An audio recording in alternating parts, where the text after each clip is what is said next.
I'm also noticed the guy that needed assistance to get my presentation up. It's maybe got to do with the fact that I've also probably increasing the average age in the room quite dramatically.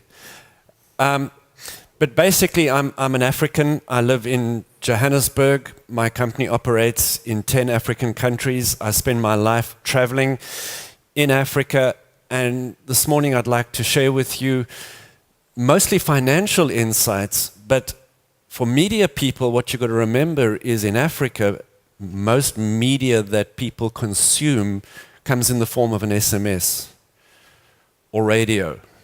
They're the biggest mediums that we go there. And the mobile phone is the medium. So in financial services, which is the area we operate, it's a big influence in our life. And I just want to share with you some of the issues that we go there. And I was really pleased to see in the previous presentation on China that really, in this changing, globalizing world, it actually is becoming more and more important where you live, where you are. It's sort of almost like an anti-globalization message. But the localization, where you live, where you shop, where you interact with everybody is becoming more and more important. Our universality is making us more local. And in Africa, this is really, really, really important. Because what we've discovered in this journey of globalization is that actually we're unique. And we've learned what our uniqueness is, and now we're learning how to use this uniqueness to our own advantage.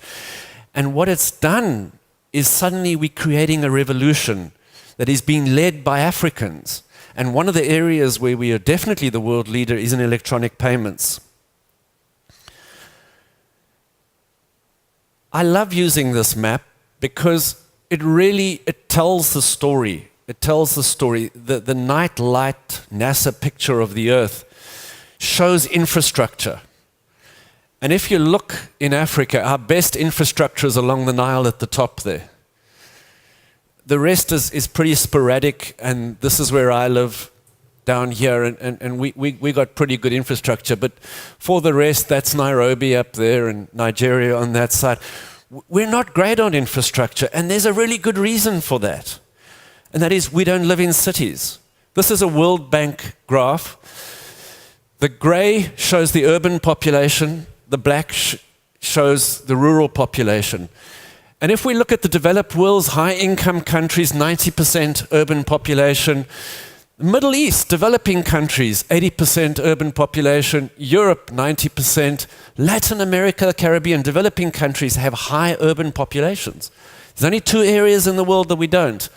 Asia Pacific, this is India. Asia, China, Sub-Saharan Africa. Most of our people do not live in cities. They live in the rural areas.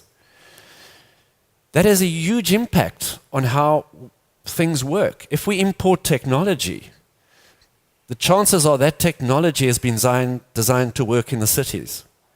And especially you'll see later, if you look at our banked population mirrors our urban population. So the majority of our people do not benefit from anything imported because this is what imported stuff is designed to look after, is this kind of a demographic. We have a very, very different demographic, and to meet the requirements of that demographic requires very different technology. But this is the big one. This is a graph of the median ages of various places. And if you look at the median age, that's sort of like an average age, of Sub-Saharan Africa, 1996, 17, 2020 will be 19.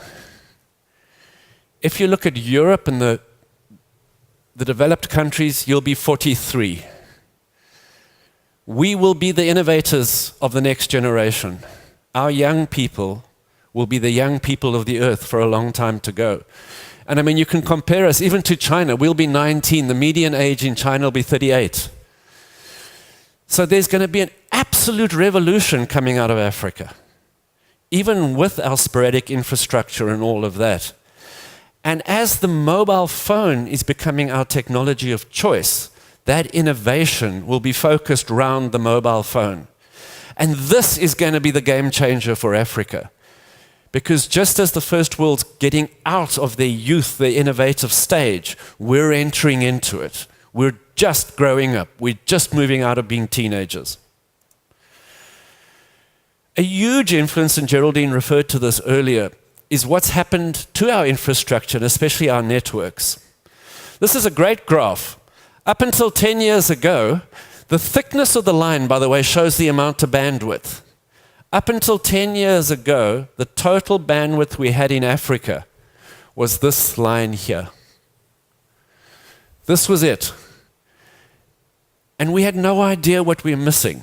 And in the last decade, look at what has happened. We suddenly have got gigabit after gigabit after gigabit of bandwidth arriving. And that is having a huge impact because we went from being not connected to now we're connected. And it was a miracle. It's the old story. If you don't have it, you don't know you need it. And suddenly we started getting it. And now we have it, and now we're addicted. But because we're unique, because we're this young, dark continent, the rules weren't made for us. They were made for the old people. And this graph is fantastic. It's an ITU graph, and it shows fixed broadband subscribers per 100 people. And consultancy firms and experts around the world refer to this graph to look at where you can launch new technology, where you can go to, how you can use products in the world. And as it shows you, we're dismal. We're dismal. It's less than 2%. So really, you should never be launching any technology in Africa. The trouble is they're measuring the wrong stuff. Because if we look at this graph, we'll show you that fixed broadband subscriptions in Africa is dismal. It is less than 2%. You'll see it mirrors that graph over there. But look at our mobile subscriptions. And this is all 2G and 3G. So we've come late. The people who are measuring us are not measuring us. They're measuring something else. We don't have fixed broadband. Less than 2% of Africans have internet at home, as in a fixed connection. We do it on the mobile. And do we love mobiles? In 2003, the developing world was way behind on mobile. 2009, we're way ahead. This is our technology. The Nokia 2011 is described in Africa as the AK-47 of mobile phones. It lasts everything. We can take it anywhere. We can do anything with it. It is the weapon of choice for us. It is the way we work. And as Geraldine said, don't read all this stuff about Nokia being in trouble. It owns our continent. That is what we use, right? 80% of new mobile subscriptions on the planet are in developing countries. This is not just a phase. We love this stuff. And we've got 2G and 3G. The light stuff is 2G, the blue is 3G. As the phones are moving, as we're getting IP connections onto these phones, we're moving to IP. We have to move to IP because IP is a lot cheaper than SMS. Today, all we have is SMS. The IP connection is very, very small. Very few people use it, so we work on SMS. But as we get to IP, we can reduce the transactional cost, the messaging cost, and we will adopt it. People are now talking about non-smartphones with IP, where an SMS is actually an email, but it looks like an SMS, but it's actually an email. We're just using different protocols to go. That is the future for us. Here's a first world graphic that really tells the story. It's Morgan Stanley, Mary Meeker. This is her graph, and she says that in 2014, mobile internet users will overtake fixed internet users. And that is the third world. That's the developing world. Because we got numbers, we got lots of people. And our adoption rate is very, very high.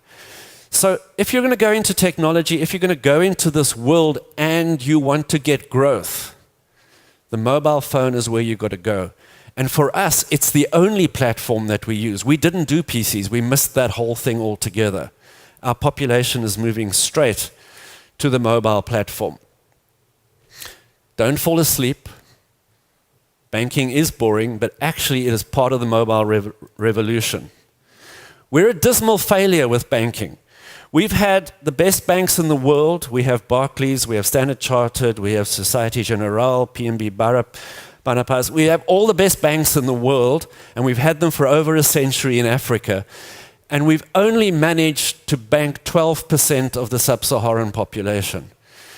And the reason is really, really simple. Is they're first world banks, and they're in the third world, and there's too few people that require first world banking in the third world. So what happens is, if you're in the city, especially the center city, there's huge competitions. You'll have 15, 20 banks fighting for your population. But go 5 kilometers away from the city, there will be zero banking, nothing, zero banking. So there was a huge requirement for financial services. And we were blinded by the West. We wanted to bank. We want to be first world people in Africa. We don't want to be deprived, hungry, starving people. So we adopted all these great rules. And for over 150 years, this was banking. Is the bank rules, the bank controls everything. It's the bank's ATM, the bank's technology, the bank's IT. And if you go into a bank and you go to the teller and say, please look up my details, the bank looks at it. I don't know if you ever asked a teller to turn that screen around and show you your own details. No, the bank controls all that data. And it never worked. This is why we have 12% bank population in Africa, because it's not reaching where our people are. And what's had to happen is that we need to go here, because this is what the majority of people have. And you'll notice this is not a smartphone. It doesn't have a color screen. It has a very limited interface. And banks and everybody's having to learn how to go to this person who doesn't have electricity, who doesn't have a lot of infrastructure, but we need to go here and do our messaging there and do our banking there. And this is requiring a whole new amount of thinking. And thank goodness we've got a whole new generation of young people who this is all they know.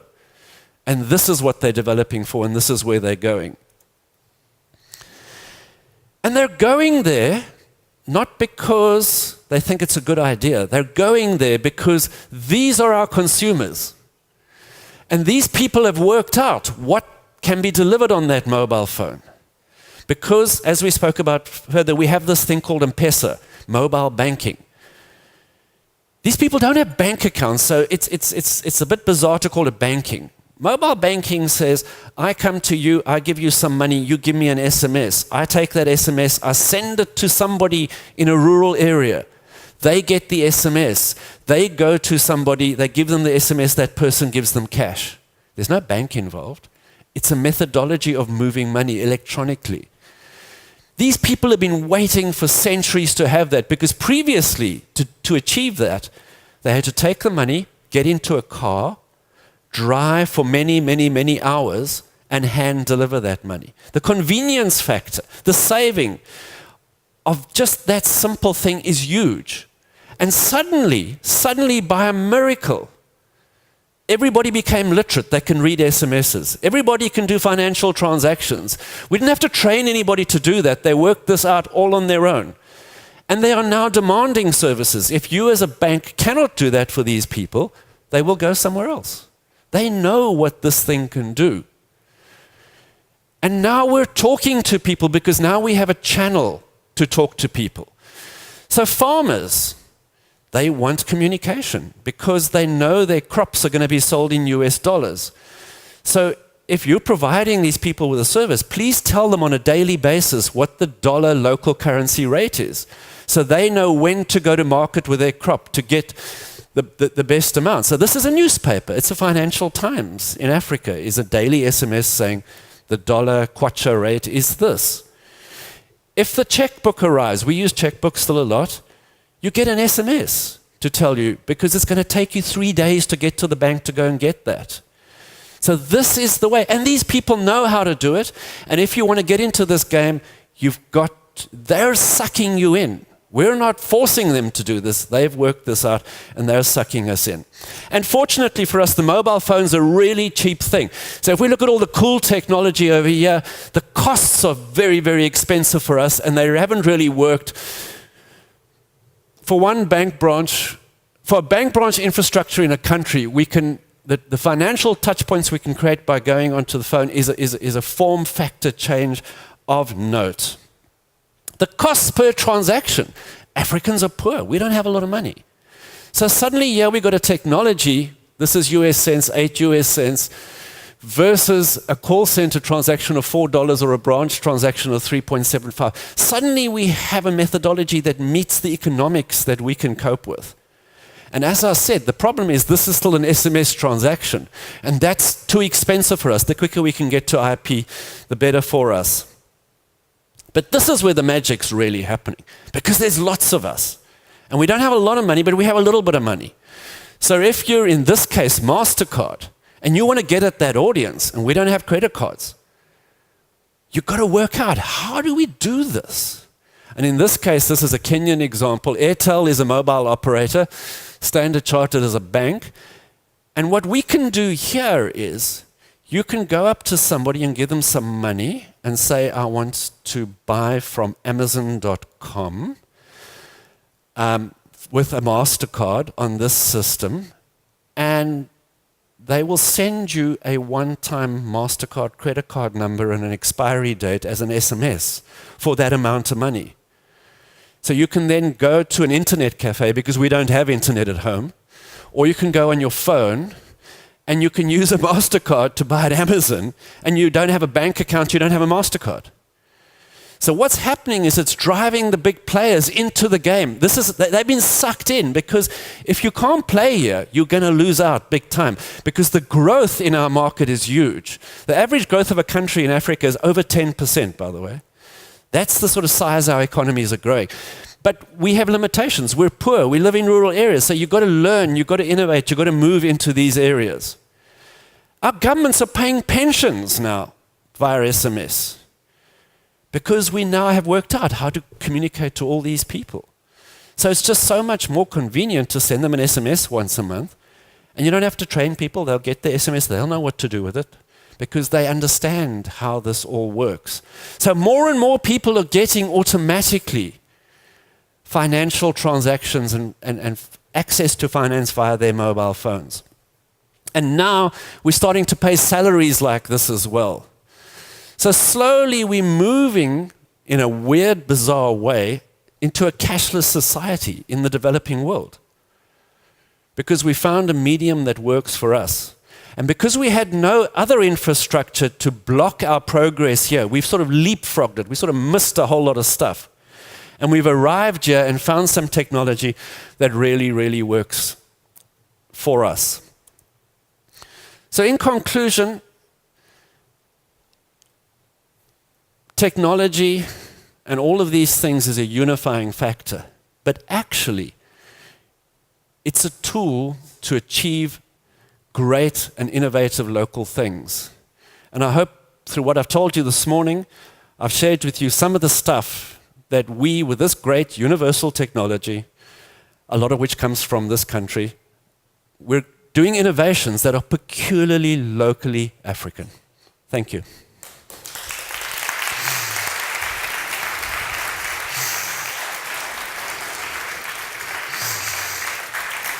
Thank you. So we've left just a few minutes in case you have questions and issues. Okay, I'll come around the microphone. Thank you. This great presentation.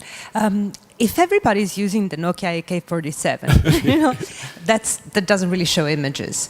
What do you think in the long term is going to happen? Clearly, Africa is leapfrogging right now in terms of the payments, but it's the rest of the world has this diet, or a lot of the rest of the world has this image-based diet, and instead Africa has this text-based diet. What do you think are going to be the long-term differences in behavior? I think Paula, if you'd asked me that question in 5 years' time, I would be able to answer it a lot easier. But from all the mobile phone manufacturers that I've spoken to, because it's a big issue in our lives, we have a medium, and because this medium wasn't really designed for us, it was designed for other needs, we've sort of adopted it. It wasn't really ideally designed to meet our requirements. So we're now trying to reverse engineer the medium in subtle ways to try and get it to better meet our requirements. So for instance, the GSM protocol, which is brilliant, is too expensive for us. It's an over-engineered, but it's got SMSs, which we understand. And the SMS is a mini miracle in Africa because literacy is very low and you need to be able to read an SMS. But people have worked it out because there's value. And we haven't had to sort of spend billions training people how to read an SMS. They just worked it out. So what we're trying to do is saying, aha, there's a lesson, right? We need to go visual. We need to go audio because in Africa we have several thousand local languages. So we can't go too much down the literacy route. We have to go to mother tongue where we communicate to people through audio. So for every, I'll give you a stat in South Africa, which is very modern. For every iPhone app that the bank gives to its customers, we give away 1,000 IVR accesses. This is where you phone up and press a button, push 1 to do this, push 2 to do this. Because people's mother tongues are not universal, they want to interact in a different way. So I think in Africa, the visual thing is going to be a little bit slower because of the literacy issues. And even to do literacy in a visual way is going to take a lot longer. We were talking earlier about M-Pesa, the design issues they've had around M-Pesa. The original marketing campaign to teach people, how do you teach people who've never done banking and electronic transaction, that you can send money over a huge distance? That's not an easy thing to achieve. You've got to jump all sorts of literacy issues that you've never thought about. And they got the top advertising agencies in the world, and they worked on this for years, and they came up with a campaign which was an absolute total failure. And only when they went and revisited it and said, we've got to make this thing really basic. And I mean, I don't have the ad here, but it's glorious. It's got a farmer with a phone and a big smile on his face, and a business guy with a phone and a big smile on his face. And then literally you've got notes, physical money moving from the one phone to the other phone. It looks like a primary school kid created this ad. 17 million users in 3 years. Got it. You know, so we need to go through that lesson and those iterations of literacy to be able to get there. So I think smartphones are going to be a lot slower, but audio on the phone to say, this is what I need you to do, the phone speaking to you, I think is going to be a very big interface, and basic literacy, yeah. I would just add by saying there are also some really interesting projects. Like on the one slide, I had the logo of Freedom Phone. And for instance, they have experimented a lot on how to provide audio-based services, kind of question and answer and information services to people because of this reason. So check out their site if you're interested in those kind of solutions. I saw a hand go up back there.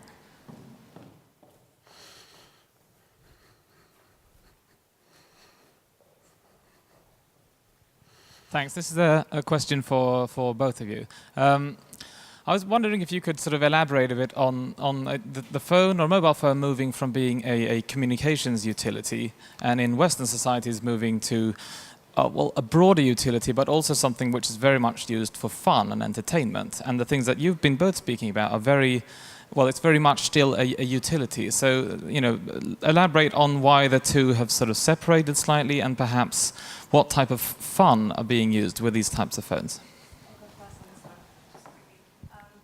Well, if I'd had you guess which is the most accessed site via mobile web in Africa, what do you think it would be?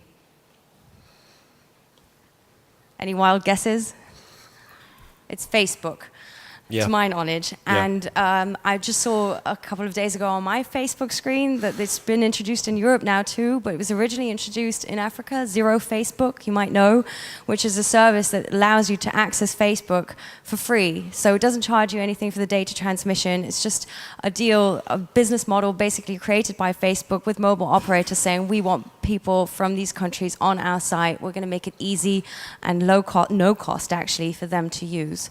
So yes, I mean, personal and social communication, just as in our areas of the world, are also the main reason why people have gotten on to using these technologies so rapidly in Africa. Yeah, I will support that. The try and make an SMS on a Friday afternoon in Nairobi as people sort out their social life for the weekend.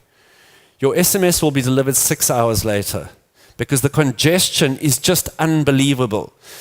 So people's social lives revolve around SMSs. I mean, it is just it is the only way to sort your social life out. People live on SMSs.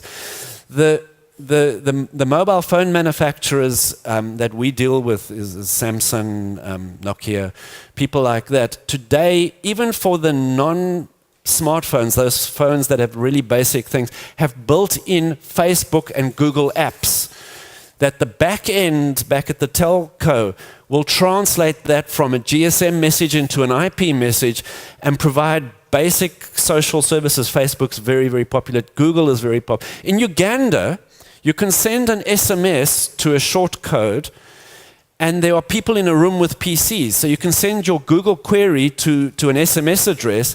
These people type it into Google on the screen, and they send you back the result. And if you think about it, it's really simple. If we don't have any smartphones, how do you do a Google search? People need this kind of stuff. So there's all sorts of weird ways we do this stuff. But fun, we're big on fun, you know. But our fun is different. Angry Birds is a non-starter in Africa. We don't get it. We just don't work it out, you know. Even the people that sort of have iPhones just don't get it, you know. BlackBerry, for instance, is huge in Africa, but not because of its smartphone capability, because BlackBerry has got the cheapest internet access package when you buy a BlackBerry phone, and because, as Geraldine said earlier, internet is so expensive, it's cheaper to pay more for the phone and get the internet service at a reduced cost. So people buy BlackBerries for that. They don't use it for anything else, but they use it to get the cheap internet. So the dynamics for us is very, very different here. And then there's one back. We'll take those two, okay? Is that okay? Okay. Hi. You mentioned earlier that most of the phones that you are using, they are usually phones which first come to sort of first world market, and then you start using them in Africa, and then you have to re-engineer them, but basically it's a phone designed for the European market. And I guess one of the prerequisites for this to work is that once it comes to Africa, it's very, very cheap because they've already made their huge profits in the first run. Yes. Do you believe that there will be, or are there already local manufacturers who make mobile phones designed just for this kind of environment? Yes. Well, actually, the best designer of mobile phones for our environment is Nokia. They have 80% of their sales at the moment are into our kind of environments. So they've worked out this is and it's growing all the time. So we have a lot of the international manufacturers who now have offices, design offices and stuff in Africa, who bring out special versions for us that don't exist anywhere else. They just meet our needs. Like these IP converter phones where there's no IP on the phone, but you can still get email. You send an SMS, but someone else gets it as an email and vice versa. So we're starting to find those adaptations because absolutely the cost of the handset is everything. Because price is such a sensitive issue in our part of the world. So we can't add functionality continuously onto the phone. We've got to keep it really as simple as it is. What we do find is phones coming out of India and the Far East, South Korea, Taiwan, are becoming better for us because their cost points are much, much lower. So the smartphones that are doing best are Samsungs and stuff like that because they're so much cheaper. And obviously with Android being a very low-cost interface, you know. Africa doesn't have a very big manufacturing base. There are a couple of factories that are now making phones and stuff like that. But it's really difficult to build a market in Africa and compete with the Nokias and the Samsungs of the world. Android phone I mentioned earlier, that's produced by Huawei. Yes. Huawei. So that's also a producer coming from Asia, and I think there's a lot of, I don't know hardly any hardware manufacturers. I know one laptop manufacturer in Ghana, which is very avant-garde because, as Barry said, there is very little industry, manufacturing industry on a whole. I'd really be like to see more hardware development, also especially open source hardware development coming from Africa in the near future or midterm future, hopefully. But I think the Asian players are definitely the other competitors to watch to the Scandinavian ones who are ruling the market so far. We'll take the last question with the lady at the back. And I was just going to say that if any of you have a particular interest in Jessica from iHub, you were going to ask her something, or you'd like her contact, or you'd like to know more about the iHub, then please feel free to approach me later, and I'd be glad to pass that on. It's you, right? Thanks. Hi. I'm very curious because when you talk about mobile money transactions here in the West with a normal user, the first gut reaction is usually safety. What about safety, and what if I lose my cell phone? Is it like losing my wallet? Now I'm really curious, like how is the discussion in Africa then when it's so advanced? Okay, to give you the full answer, we've got to go and spend 6 hours outside because it's a very complex issue. But in simple, safety has a direct relationship to risk. If you're moving $1, we really don't need to put a lot of safety around that transaction because your risk is very small. So, as you probably have, we have very strict banking regulations that says above a certain amount you've got to identify yourself, you've got to have all sorts of stuff. So in Africa what we do is we draw that line country for country, and mobile transactions generally fall below the regulated line. So these are small transactions, right? And obviously with a small transaction, we need to put far less risk around it. So what happens is the government realizes that the cost of the transaction, okay, an SMS as a percentage of a $1 transaction is probably about 10% in Africa. So that's a huge cost of that transaction, right? But the cost of getting in the car and driving 2 days to get where it is also has a factor. So is the convenience factor higher than the transactional cost? And is the risk that much higher? So what happens is people tend to pay more for their transactions, especially here because of the way we have to send the transactions, number one. The risk tends to be higher because the costs of protecting those transactions just become crazy as a percentage of the transaction. So some governments regulate protection. So if the money goes wrong, the person doing the transaction has to make it good. So the bank or the telecoms operator has to compensate. In other cases, you take a chance. You know, it's not as regulated and as clear-cut as here. But generally, your risk is very low. You're not moving huge amounts of money. Okay, I think we need to let you go into your lunch break. Of course, we're available for more questions and talks later. Thank you so much for your attention and the questions. Thank you. And I'd just like to take the opportunity to thank the organizers of Media Evolution for inviting us here and doing such a fantastic job with the organization. I hope you all go on to enjoy the afternoon as much as I've enjoyed the morning already. See you all later.